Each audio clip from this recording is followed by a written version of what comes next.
신발 또로 찍매죠 가요 Hello sinausi ngasi ki mathel jiri yamna hawa mathel ngaktene ado video namdabsu yamna kuire thama pura phare video namdabje ado ngasi di video namdarage na ina jang mathel hawa khara thonge ado sigi jang mathel jingje kai kaino de sinau ngam thai jerake sijina thangjingi khayom ne aduga sina kaino do kogi ising jingbi pipe to adugi pipe to round ka ga ina kana tawni ko ising jingbi pipe ne sijina aduga sijina skirt aitare ko skirt maron horen dum sinau ngam ur kan dum khangne sina skirt ne aduga sigi je mayan toroga fadana ngawbane aduga bora maju yauri aduga sijina yongchak ironba yongchak ironba je aina chaning bagi de nati aina yongchak ironba je am pam bagi ju nati ai chadi chaning drabne dubu condition na aitare ko sinau ngam jam haining da bai tare na haijam haidoring da adubu condition na chadi ya da ba de ge ji yongchak se jajarak pane ai thongan dai tare gi thongan je gi lerak sida bom thama me yongchak chadi ya roi ne gi diman lak pai tare aduga ge ji ki na chadi ya da yongchak se jajarak pane adu sinau ngam sa ba horje ado ngasi ji il rojiro injida kada il loido no sigi pipe se masi em hapake aduga yongchak iron bai tare ko si masi em hapake masi em ai adu boraje ngasi gi boraje di mai ta doini he sigi boraje em hapke adu han bi je khomje sinau ngam din jerke se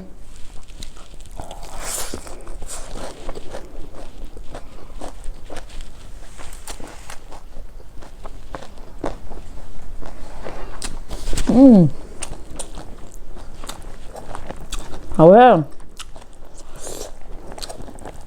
ông cháu làm gì có cặp đi hết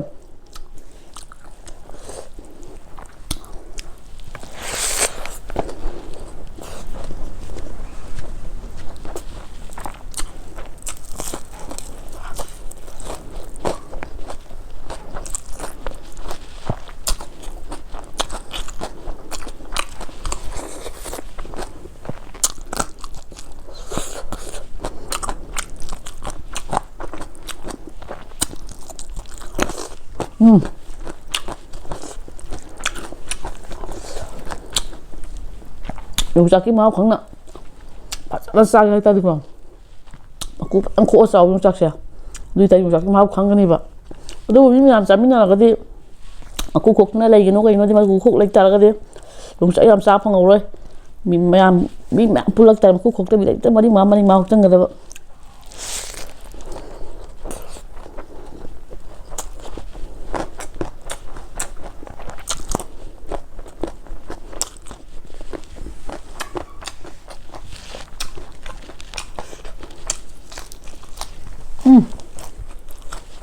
이거야.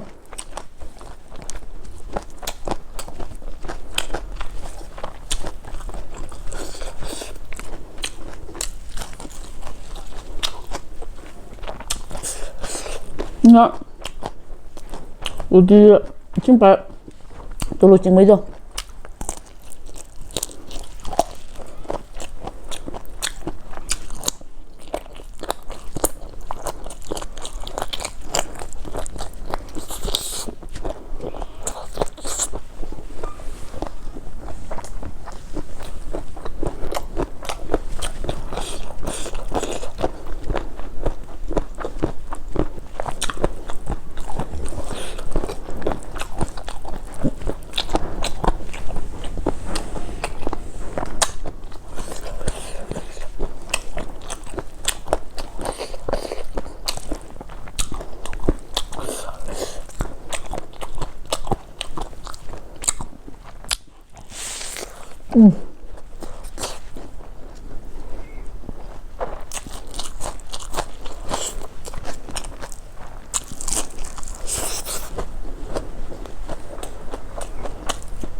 뭐래요? 여기가 구하우죠. 자기 봐. 보스파 봐. 뭐자기 거기에 나가빵기 짜요 믿고 싶어. 오늘의 분은 좋아함도 해야 돼.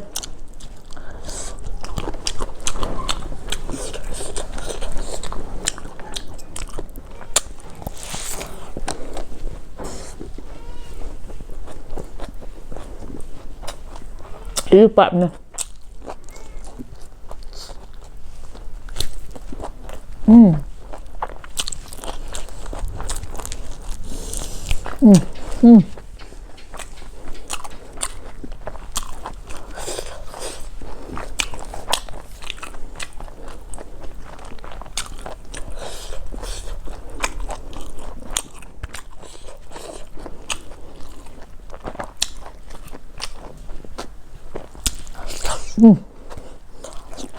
푹푹하죠.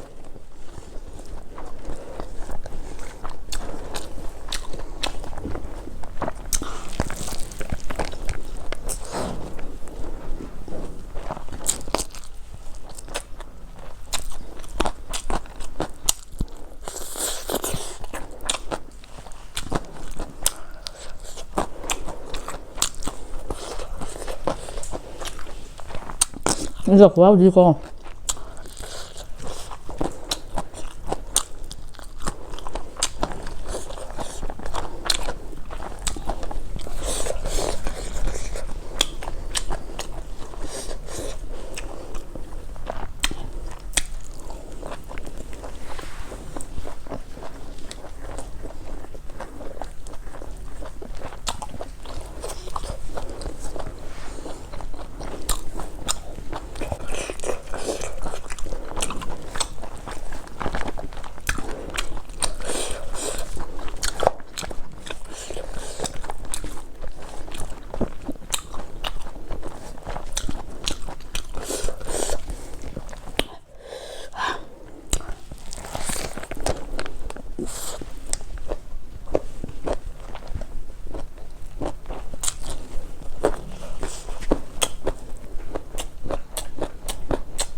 좀 작았는데 왜냐 막상 작아서 봐.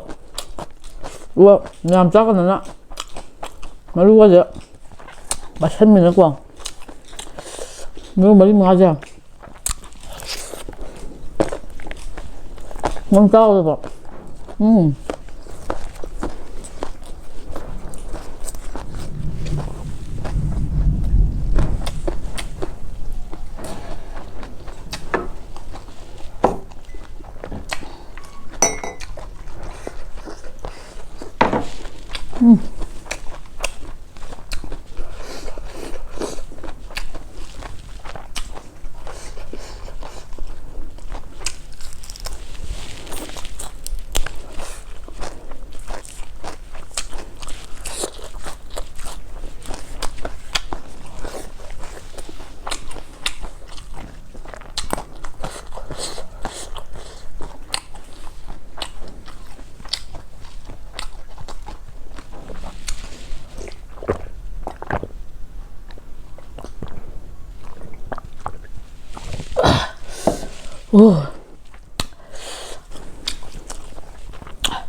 Isa sangre. Na, kayo.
ꯁꯤ ꯌꯦꯟꯖꯥꯡꯁꯦ ꯈ꯭ꯋꯥꯡ ꯑꯃ ꯇꯧꯋꯦ ꯑꯩꯒꯤ ꯃꯈꯥꯗ ꯀꯩꯅꯣꯁꯨ ꯆꯥꯔꯤ ꯑꯩꯒꯤ ꯏꯅꯥꯎꯄꯤꯁꯨ ꯆꯥꯔꯤꯌꯦ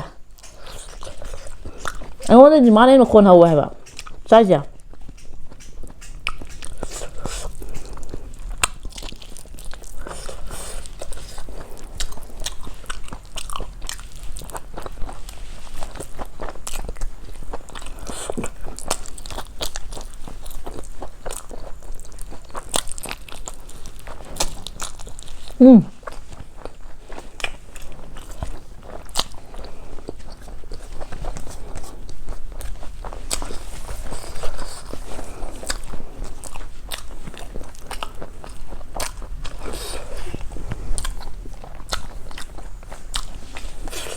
Neskal aja deh tuh. Sekarang nih macam ngangge. Mau lebih tuh leya.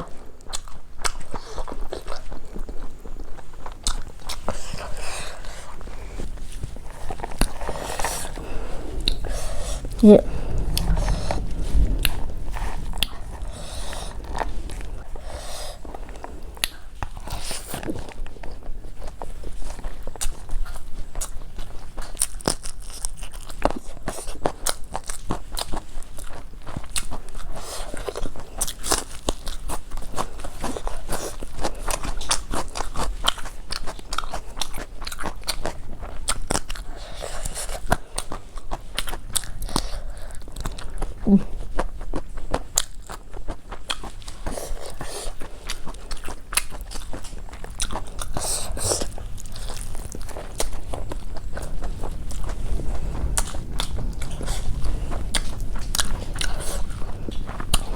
Ini saru temennya. Nah yang roti pack itu pakai walak pada sam nama sam dulu ya.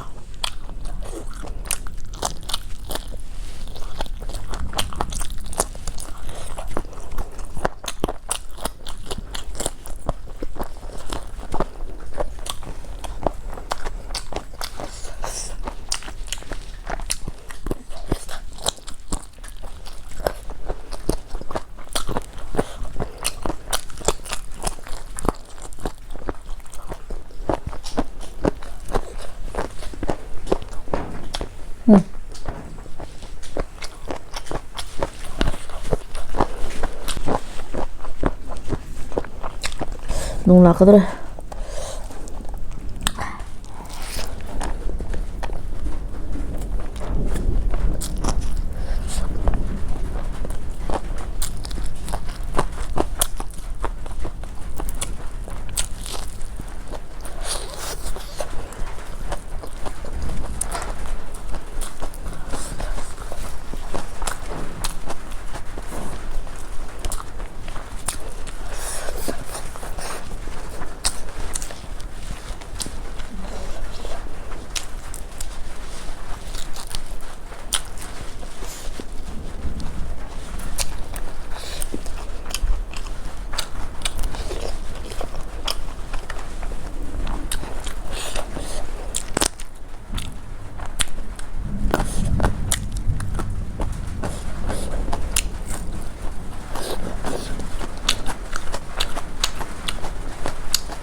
Si kuab di cara khang ni dra.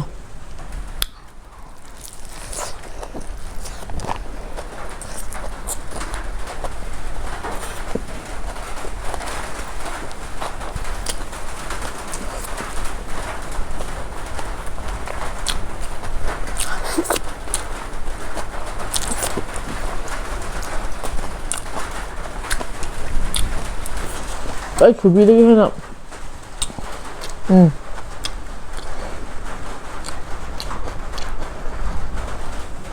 Usap dong.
ꯊꯨꯝ ꯍꯥꯎꯋꯤ ꯉꯥꯛꯇ